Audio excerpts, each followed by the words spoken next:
జగిత్యాల జిల్లా ధర్మపురి పట్టణంలో మండల రజక సంఘం ఆధ్వర్యంలో ఘనంగా తెలంగాణ సాయుధ పోరాట యోధురాలు చాకలి ఐలమ్మ జయంతి ఉత్సవాలు ఘనంగా నిర్వహించారు.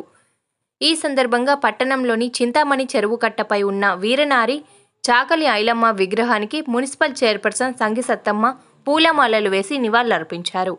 తెలంగాణ తెగువకు చిరునామాగా నిలిచిన వీరవనిత అని అన్నారు. మహిళా లోకానికి స్ఫూర్తి ప్రదాత, సబ్బండ వర్గాల ఆత్మగౌరవ ప్రతీక చాకలి ఐలమ్మ అని కొనియాడారు.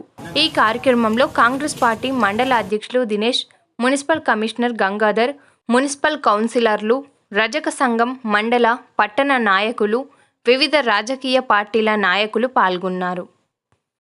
చేయించుకోవాలనే దిశగా, ఎందుకంటే ఆ ఫలాని కాంగ్రెస్ ప్రభుత్వంలో ఏదైతే ఇవన్నీ చేశారనేది ఒక మార్క్ ఉండేటట్టు పనిచేస్తామని, తప్పకుండా రజక సోదరులకు సంబంధించి ఏదైతే కేదార్ గారు చెప్పారో ఆ సమస్యలు కూడా ప్రభుత్వం దృష్టికి, గౌరవ ధర్మపురి శాసనసభ్యులు ఎమ్మెల్యే గారి దృష్టికి తీసుకుపోయి ప్రభుత్వం దృష్టికి తీసుకెళ్తామని, ఈ అవకాశాన్ని ఇచ్చిన గౌరవ రజక సోదరులు ఎవరైతే చాకలి ఐలమ్మ గురించి మనం ఎంత చెప్పినా తక్కువనే.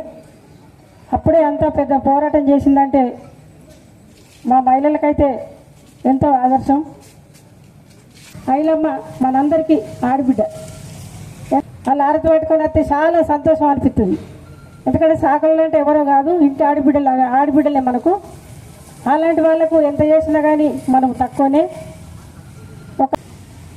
ఇందాక వాళ్ళ బాధలు చెప్పుడు జరిగింది, అవి తీరితే అవన్నీ తీరాలనే త్వరలోనే నేను కోరుకుంటున్నా. ఎందుకంటే ఎవరైనా వాళ్ళకు మనం చేయవలసిందే.